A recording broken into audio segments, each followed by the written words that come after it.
Chers étudiants, bonjour. Je vais aborder avec vous aujourd'hui les anomalies du karyotype. Chez l'homme, c'est-à-dire l'espèce humaine, un karyotype normal, comme je vous l'avais déjà dit la dernière fois, sous-entend 23 paires de chromosomes de structure normale dans toutes les cellules.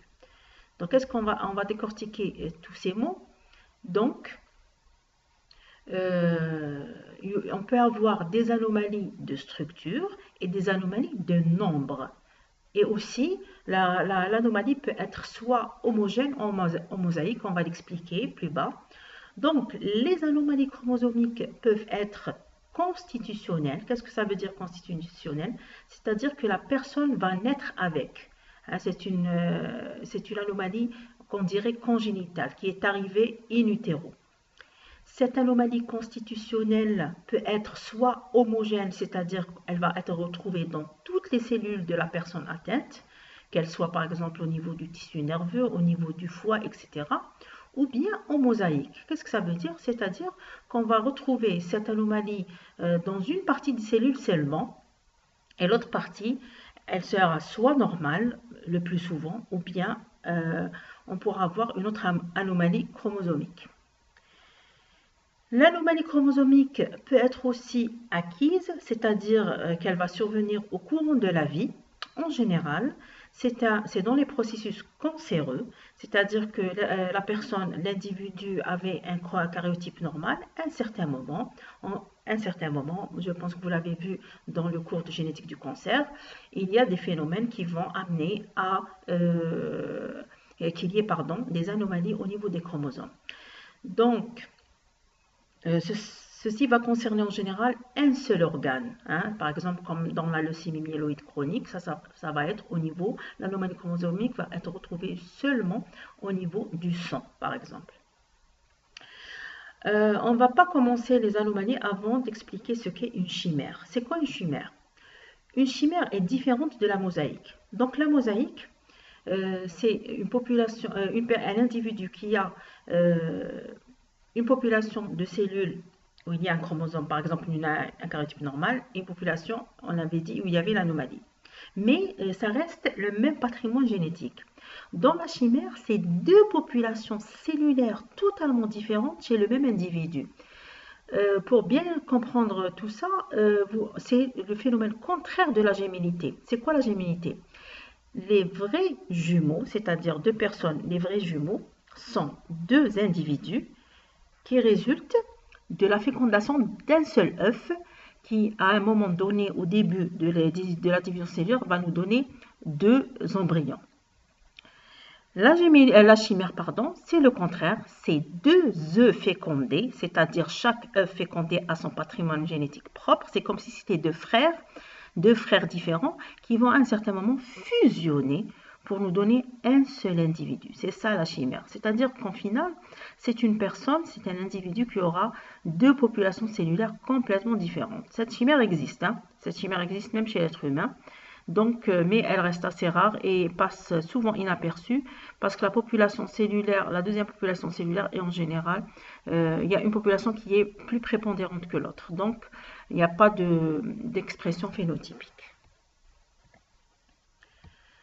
Donc, on avait dit qu'un karyotype normal sous-entendait un nombre 46 chromosomes de structure normale.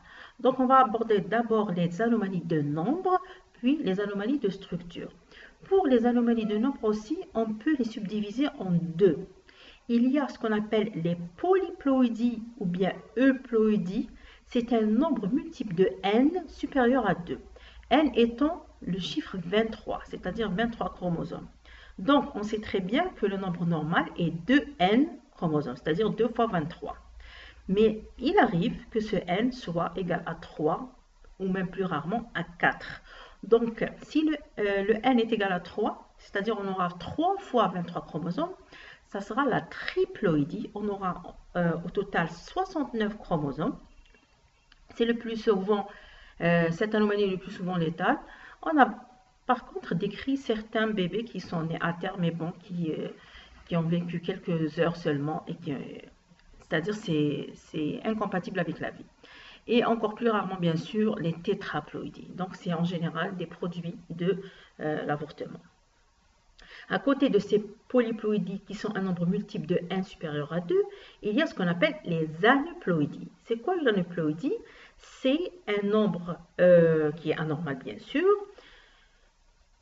mais quelle est la différence avec les premiers? C'est un nombre qui n'est pas un multiple de n.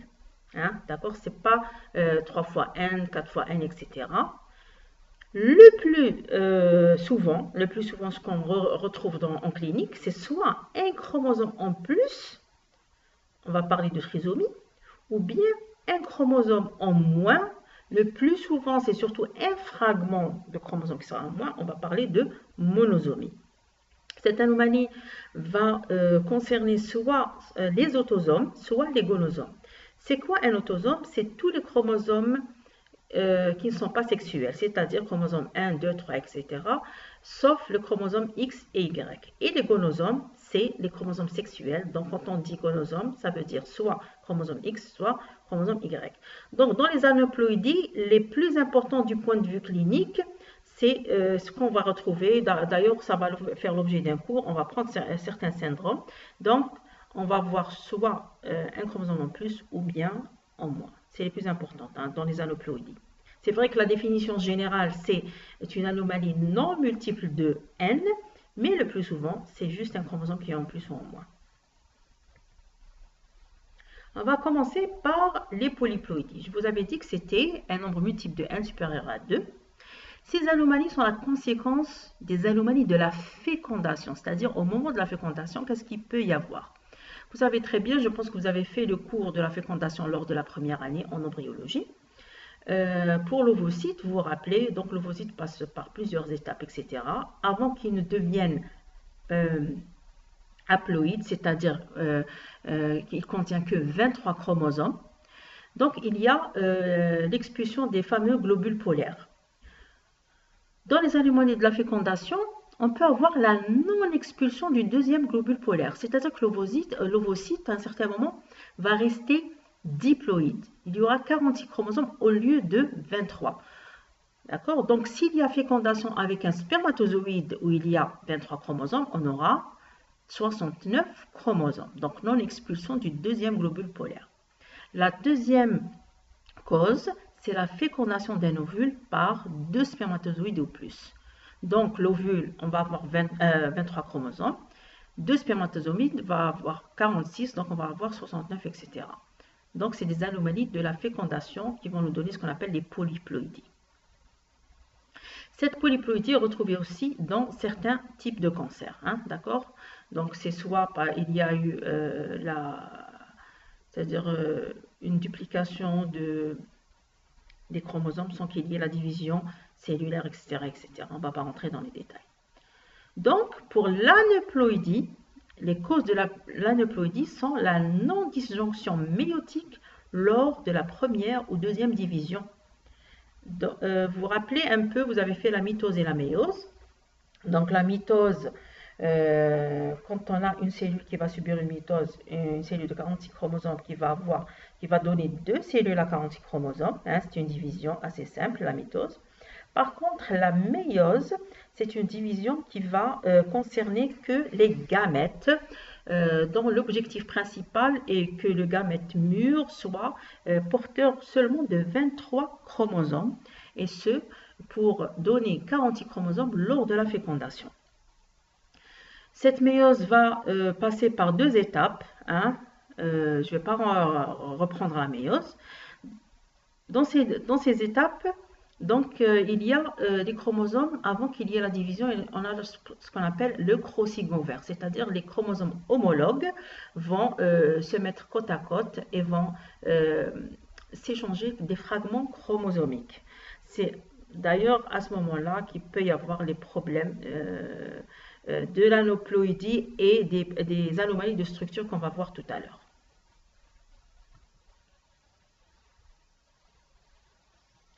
Donc maintenant, voilà, on a parlé des anomalies de nombre et qui ont été subdivisées en 2 grandes catégories, polyploïdie et aneuploïdie. Maintenant, on va entamer les anomalies de structure. C'est-à-dire ici qu'on a des chromosomes qui ont une structure anormale. C'est la conséquence de cassures chromosomiques suivies par un recollement anormal entre deux chromosomes homologues ou non, ou même plusieurs chromosomes. Vous savez très bien que pendant la méiose, il y a ce qu'on appelle, je reprends, le fameux crossing over, où il y aura des échanges de fragments chromosomiques entre les chromosomes homologues. Il arrive que ce phénomène ne se fasse pas normalement, qu'il y ait des recollements qui soient anormaux, donc on aura les fameuses anomalies de structure. Ces anomalies de structure peuvent être équilibrées. Qu'est-ce que ça veut dire équilibré? C'est-à-dire qu'au final, quand on va voir le karyotype de la personne, il y a l'anomalie de structure, mais sur le plan, il n'y a pas de perte ni de gain de gènes. Donc c'est une anomalie qu'on dit équilibrée, c'est-à-dire que la personne a tous ses gènes. Le problème de ces anomalies équilibrées, c'est qu'à la descendance, lors de la fécondation avec l'ovocyte ou bien spermatozoïde du parent, on risque d'avoir des anomalies déséquilibrées chez les bébés. Donc, d'où l'intérêt du conseil génétique. Et enfin, déséquilibré, donc on aura un phénotype anormal, c'est-à-dire la personne qui a cette anomalie aura des malformations. Il y a un gain, ou bien une perte de matériel génétique. On va commencer par la délétion. Donc, vous remarquez qu'à côté du titre, je mets des abréviations. C'est les abréviations qui sont utilisées lors de la nomenclature internationale. Hein, pour comprendre, c'est-à-dire quand on écrit un karyotype et pour donner l'anomalie, c'est pour qu'il y ait des codes qui seront compris par tous les médecins. Donc, c'est quoi une délétion? Quand on dit délétion, ça veut dire perte. Hein, perte. Donc, cette délétion, elle peut être, cette délétion peut concerner les parties terminales du chromosome. Hein, donc, on parlera de délétion terminale. Hein, donc, un fragment de chromosome qui va partir. Ou bien une délétion qui est au niveau, à l'intérieur même du chromosome. Donc, on aura une délétion, ce qu'on appelle interstitielle. D'accord? Comment on va le repérer sur le plan pratique? C'est-à-dire quand on va faire un karyotype avec les bondings, on remarquera qu'il y a des bonds qui ont été perdus. Donc, on parlera de délétion.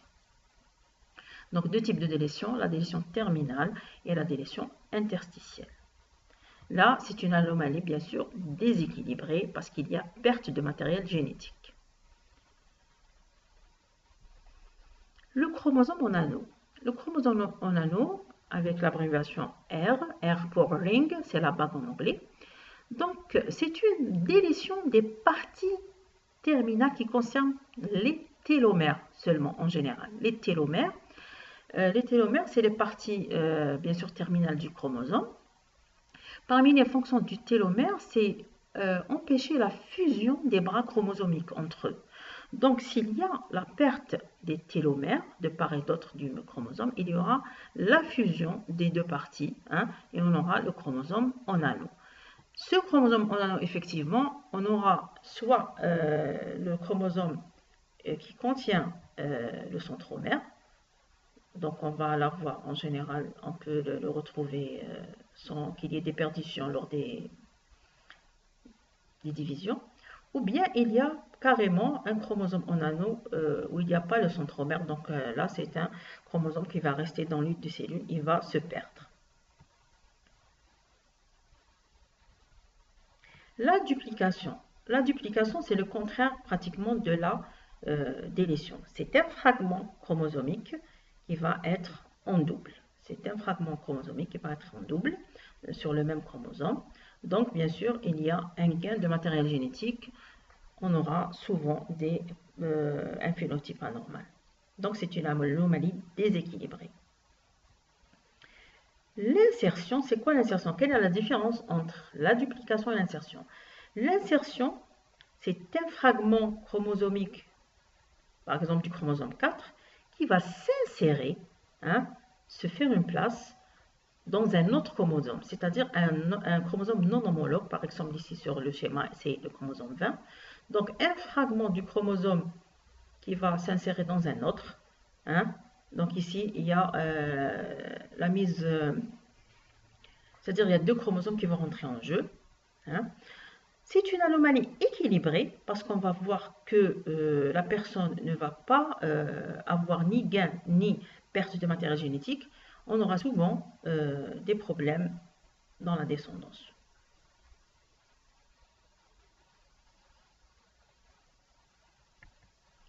L'inversion, c'est quoi une inversion?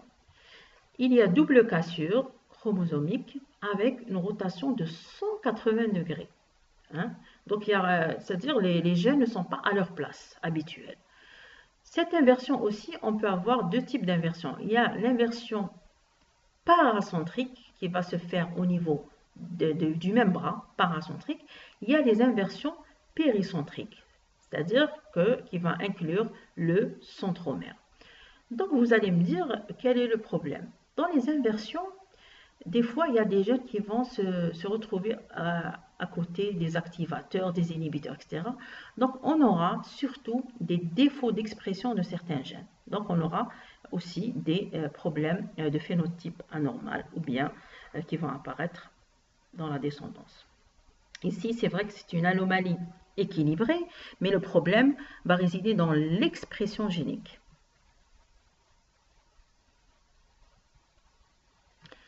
Maintenant, on va voir l'isochromosome. C'est quoi un isochromosome? Tout simplement, vous savez très bien, quand le chromosome il se forme de X, c'est-à-dire qu'il possède les deux chromatides, en général, la cassure, elle est verticale pour nous donner deux chromatides sœurs.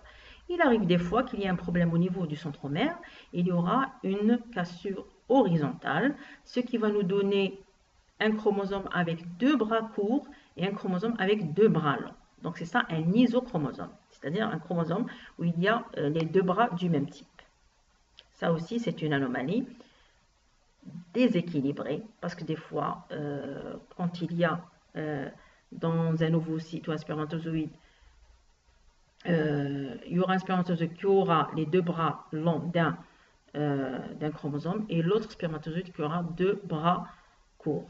Donc l'un des spermatozoïdes, quand il va féconder l'ovocyte, il aura deux bras qui sont en moins. Enfin, le bras court ou long qui sera en moins. Et il aura l'autre bras qui sera en double. Donc c'est isochromosome, c'est I. Maintenant, la translocation. Translocation, c'est un échange. La translocation va mettre en jeu, bien sûr, en général, deux chromosomes, même plus, dans certaines situations. Cette translocation, on peut la subdiviser en deux. Donc, on va voir d'abord la translocation réciproque pour T. Comme son nom l'indique, c'est un échange de chromosomes entre deux chromosomes non homologues, deux chromosomes différents. D'ailleurs, vous allez le voir dans la leucémie myéloïde chronique. C'est ce type d'anomalie qui va nous donner la leucémie. Je pense que vous allez le faire en génétique du cancer. Donc, c'est un échange de chromosomes entre les deux. Hein, un échange. C'est vrai que c'est une anomalie équilibrée, c'est-à-dire il n'y a ni gain ni perte de matériel génétique, mais c'est comme au niveau de l'inversion, il y a certains gènes qui sont pas, les gènes ne sont pas à leur place, donc ils peuvent être à côté d'activateurs, de modificateurs d'expression génique, etc. C'est ce qui va donner l'anomalie phénotypique. Donc vous voyez, finalement, il ne suffit pas que le gène soit à sa place, parce que quand il change de place, il y aura certaines structures qui seront avoisinantes, qui peuvent perturber l'expression génique. La translocation robertsonienne. Hein, la translocation robertsonienne, elle concerne surtout les chromosomes acrocentriques, donc 13, 14, 15, le 21 par exemple aussi. Donc c'est quoi? C'est les chromosomes acrocentriques, c'est les chromosomes qui n'ont pas pratiquement leurs bras courts et qui contiennent les satellites. Donc qu'est-ce qui va se passer? On va dire qu'il y aura une fusion centrique. Une fusion centrique. Voici par exemple le chromosome 13, chromosome 14. Le chromosome 13, le chromosome 14. C'est-à-dire ils vont fusionner. Hein, fusionner, ils vont perdre leur satellite. On aura un grand chromosome. C'est comme si c'était un chromosome médiocentrique ou submédiocentrique, mais en fait, c'est la fusion de deux chromosomes. Le plus souvent, il y a un seul centromère, mais on peut trouver deux centromères. En général, même s'il y a eu perte de fragments des acrocentriques, on considère que c'est une anomalie équilibrée. Et par exemple, je vais vous donner l'exemple, l'intérêt de cette translocation robertsonienne, c'est la personne elle aura un phénotype normal, mais il y aura un problème au niveau de sa descendance. Imaginez une personne, si on fait le karyotype, on va trouver 45 chromosomes. On va trouver 45, mais elle a un phénotype normal. Donc, on va chercher plus loin. On va voir que finalement, il y a deux acrocentriques qui sont collés, qui nous ont donné l'impression qu'il y avait un seul chromosome, alors qu'il y en a deux. D'accord? Maintenant, on parle du chromosome dicentrique. Chromosome dicentrique, c'est-à-dire c'est un chromosome qui a deux centromères. Je vous l'avais dit, ça pouvait exister dans la translocation robertsonienne ou bien dans d'autres situations, même dans la translocation réciproque. Le remaniement, bien sûr, est déséquilibré. Et il est exceptionnel en génétique constitutionnelle. Qu'est-ce que ça veut dire la génétique constitutionnelle? C'est tout ce qui concerne la génétique, c'est-à-dire que la personne naît avec la malformation ou bien l'anomalie. C'est ça la constitutionnelle, c'est-à-dire le bébé naît avec. Alors que l'anomalie acquise, comme j'ai dit tout à l'heure, c'est surtout les phénomènes cancéreux. Et elle est rare aussi dans les anomalies cancéreuses. Donc c'est un phénomène assez rare. Donc voilà un exemple d'un chromosome dicentrique. Vous voyez ici, lors de fusion entre translocation réciproque entre deux chromosomes. Maintenant, on va parler, c'est quoi un marqueur chromosomique? Marqueur chromosomique, c'est tout simplement, on a un karyotype, on est en train de classer le chromosome, et bien il y a un chromosome qu'on ne peut pas classer. On n'a pas pu reconnaître les bandes, l'alternance de bandes ne correspond à aucun chromosome, etc. Donc, c'est des chromosomes inconnus qu'on n'a pas pu classer. Donc, c'est des petits éléments avec ou sans retentissement phénotypique. Hein. Ils peuvent être petits ou très grands. Hein. On les retrouve surtout dans le processus cancéreux. Donc, les techniques de fiche ont montré que ce sont des chromosomes hautement remaniés comportant des segments de chromosomes variés. C'est-à-dire, par exemple, un chromosome qui a un fragment du 3, du 4, du 6, etc. D'accord? La cellule est devenue folle, apparemment. C'est pour ça qu'on le retrouve surtout au niveau du processus cancéreux. Les fragments double minute, c'est des très petits éléments, c'est comme si c'était des éclats de chromosomes qu'on retrouve, souvent par deux. Ils n'ont pas de centromère en général. Donc, ils sont corrélés à la présence d'une amplification génique importante, hein, c'est-à-dire quand il y a un gène qui est amplifié. Se rencontre aussi au niveau des processus malins, surtout dans le cas des tumeurs solides.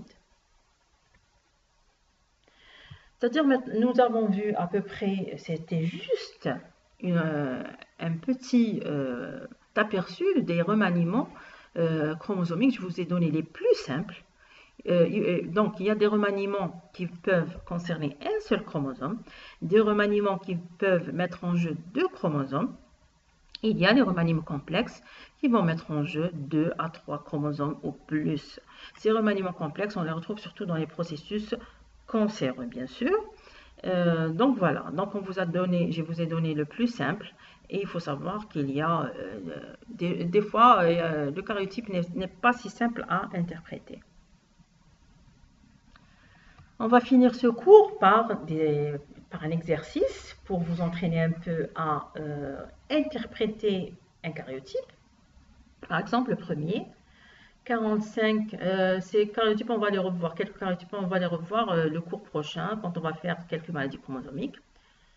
Donc, je vous avais dit la dernière fois comment écrire un karyotype. On commence par le nombre de chromosomes qu'on a trouvé, la garniture du chromosome sexuel, c'est-à-dire fille ou garçon, et bien sûr, après une virgule aussi, l'anomalie qu'on retrouve. Donc 47,XX, plus 21. Donc c'est un karyotype, alors, d'une personne de sexe féminin porteuse d'une trisomie 21, c'est-à-dire qu'elle a un chromosome 21 en plus. C'est le plus simple. Hein. Je crois que c'est celui que vous verrez le plus. Même le deuxième, il n'est pas si rare que ça. Donc 45X ou bien 45X0. Donc c'est une personne, c'est un individu qui a 45 chromosomes, chez qui il manque le deuxième chromosome sexuel. Hein. En général, c'est le chromosome X, c'est le syndrome de Turner. C'est un morphotype féminin, on va le voir pourquoi demain. Prochain cours. Troisième exemple, 46X, IXQ. Alors, je vous laisse le temps de réfléchir un petit peu. Donc, c'est une personne qui a les 46 chromosomes. Ce n'est pas une anomalie de nombre. Elle a son chromosome X, un chromosome X qui est normal. Et le deuxième chromosome, il est en isochromosome. C'est-à-dire, elle a deux chromosomes, elle a deux bras longs dans son deuxième chromosome X. On peut retrouver ce karyotype aussi dans le syndrome de Turner. C'est-à-dire que cette personne n'a pas le bras court de son deuxième chromosome X. Quatrième exemple, 46XY. Donc, c'est une personne de sexe masculin qui n'a pas d'anomalie de nombre, mais qui a une anomalie de structure représentée par le chromosome 2 en anneau. Ça va? Ça commence à rentrer? Cinquième exemple. Donc, personne de sexe féminin, hein, qui a une anomalie de structure. Il y a une translocation. Alors, à votre avis, c'est une translocation réciproque ou robertsonienne? Je vais vous laisser le temps de réfléchir. Comment faire la différence? Parce que c'est la même chose, c'est T. Donc ici, on a une translocation réciproque entre le 2 et le 5. Pourquoi on est dans une translocation réciproque? Parce que le nombre de chromosomes est de 46. Donc, c'est ça la petite astuce. Mais quand on voit 45 chromosomes dans l'exemple après, 45 chromosomes personnes de sexe féminin, il y a une translocation entre le 13 et le 14. Déjà, c'est des acrocentriques. On avait dit tout à l'heure que les translocations robertsoniennes surviennent au niveau des acrocentriques. C'est-à-dire qu'il y a une translocation entre le 13 et le 14 et le nombre de chromosomes est de 45. Ici, on sait qu'on est au niveau d'une translocation robertsonienne. Des fois, pour faire la différence, il change le symbole en ROB, ROB. D'accord? Alors, le karyotype d'après, 46XX/45X, alors c'est quoi? Ici, c'est une mosaïque. Une mosaïque à deux populations. C'est un syndrome de Turner en mosaïque. Ok? Désolé, il y a un petit problème. J'aurais dû commencer par 45X parce qu'on commence par 45, 46, 47. Hein. Il y a un petit problème. Désolé. Hein. Donc, le dernier exemple ici, c'est une mosaïque à trois populations. 46XY, 47XXY et enfin 48XXXY. Ça, c'est un syndrome de Klippel en mosaïque qu'on va voir la prochaine fois. Voilà, c'est pour un peu vous familiariser avec l'interprétation des karyotypes aussi. Le premier karyotype femme normale, deuxième homme normal, 47XY syndrome de Klippel, trisomie 21 chez un garçon, on l'a vu. 13P, quand on dit bras court d'un chromosome 13, 13P, c'est-à-dire le bras court du chromosome 13. Ici, on a déjà vu ça, par exemple, bande 4, région 1 du bras long du chromosome 13. Pour 2Q-, perte d'un segment du bras long du chromosome 2. Délétion, ici, au niveau du chromosome 3. Depuis la bande 1, région 2 du bras long du chromosome 3 jusqu'à sa partie terminale. Pour vous dire que